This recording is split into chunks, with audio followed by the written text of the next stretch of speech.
EV का future काफ़ी अच्छा है और इस अच्छे फ्यूचर के भीतर आप निवेश करना चाहते हैं तो एथर एनर्जी एक बढ़िया ऑप्शन आपके लिए निकल के आता है।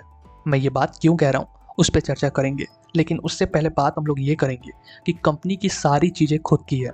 अपना इंफ्रास्ट्रक्चर, अपना सॉफ्टवेयर, अपना इंटीग्रेटेड सारी चीज़ें। किसी भी चीज़ के लिए कंपनी को बहुत ज़्यादा हाथ पैर मारने की ज़रूरत नहीं है। साथ में ही आफ्टर सेल जो सर्विसेज होती हैं वो भी कंपनी काफ़ी अच्छा दे रही है। यानी कि अगर कस्टमर खुश, कंपनी की बल्ले बल्ले, और वही चीज़ कंपनी के साथ हो रही है। कंपनी के सेल्स नंबर की बात कर लें तो कंपनी के सेल्स में लगातार ग्रोथ देखने को मिली है पिछले कुछ टाइम में। पहले ये कंपनी पिछड़ गई थी ईवी की रेस में, लेकिन कंपनी पिछड़ी भी नहीं थी। ये अपनी R&D के ऊपर काम कर रही थी, अपने अच्छे इंफ्रास्ट्रक्चर के ऊपर काम कर रही थी और साथ में काम कर रही थी अपना सॉफ्टवेयर बनाने के लिए। खैर, ये सब तो रही कंपनी से संबंधित बातें।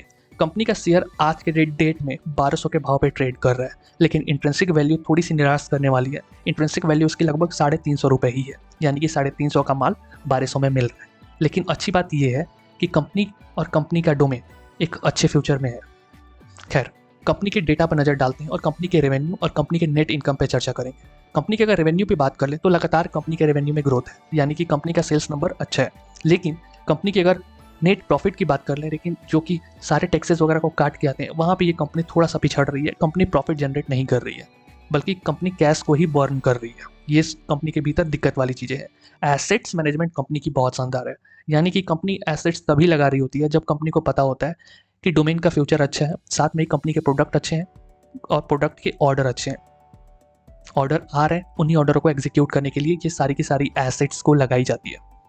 और ये सब चीज़ें तब होती है जब कंपनी का मैनेजमेंट अच्छा हो, वही जाके ऑर्डर लेके आती है, वही चीज़ों को एग्जीक्यूट करने में हेल्प करती है और उन्हीं के दम पे कंपनी का एसेट्स बढ़ता है।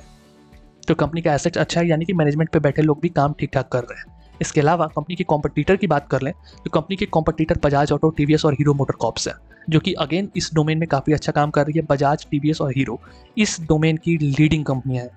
पहले से भी इनके प्रोडक्ट्स काफ़ी चल रहे थे, जिसकी वजह से इन कंपनियों के भीतर फ्री कैश की कमी नहीं होगी, जो कि एथर के अंदर, ओला के अंदर, इन सब कंपनियों के भीतर देखने को मिलती है अधिकतर।